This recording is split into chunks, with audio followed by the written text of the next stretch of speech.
This is the last test for now. You use around 4.5 megabits per second at 1080p, 3.5 at 720, and 2.5 at 480.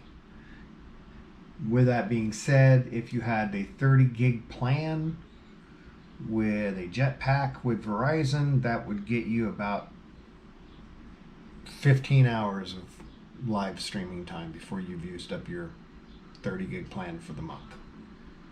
So it does also seem that you can stream using the iPad as well, but I don't know how the results are on that. It's limited range. It's very limited range. I had to be real close to the iPad for the GoPro to connect to it for the hotspot. So right now though, at 1080p, it's only 3.5. Just figure 15 hours. 15 hours for 30 gig at 720 to 1080 in that range. If I did 720, it might average out a little less. Like I say, oh well, it's because I'm not moving the camera. Let me do a lot of changing in the data here. See if it goes up. Yeah, that caused it to raise a little bit, but not much. So I'm not sure why it was so high at 720. No, those numbers might be wrong. I'm going to go back and test this some more. So right now I'm actually seeing about 3.5 for 1080p. So I'm not sure why I saw 3.5 on 720. It goes up and down. You definitely can't use the GoPro app and stream to the hotspot on your own phone. That's not going to work. Whatever the problem may be, it's just not going to work. So I think for this event, I'm going to have to get the jetpack. So that means more money.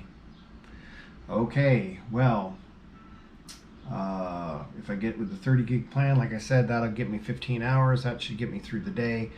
Probably what I'll do is I'll get that, and it should work, and then I'll potentially try using, maybe tethering to, it could be that it was just trying to tether to the phone and stream from the phone. It was just too much resources on the phone, and that's why I couldn't do it.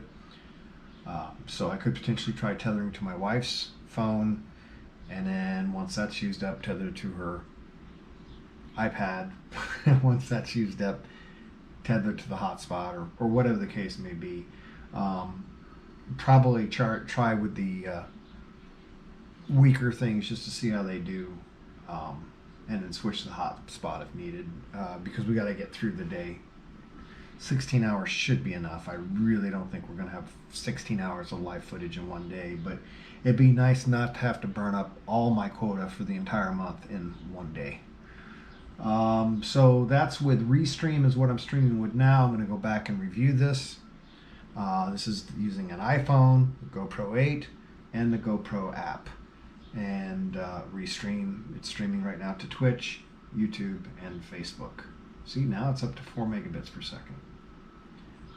It actually says 4,000 some kilobits, but I just round it. It's easier. And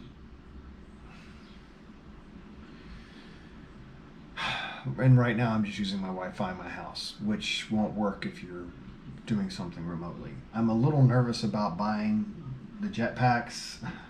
They've got the two right now. One is $200, one is $400. That's a lot of money to spend. I know they probably have a 15-day trial, so if it works like crap, I can send it back. But yeah, it looks like I'm going to have to pony up the dough if I'm going to make this work. All right. Well, this wasn't really meant to be as finished videos or live streams or anything. It's just testing, but I am going to leave them up if you happen upon them, and if you're happening to try the same thing, maybe you'll find it useful and save you some time. But I'm going to have to, you definitely want to use a different device for your hotspot. It's not going to work if you try to stream and use the hotspot on the device you're streaming from. It can't do it. For whatever the reason is, I'm not sure. Maybe the phone is just too tapped out on resources, or maybe my phone hotspots just won't work. That'll be another test later, I guess. All right.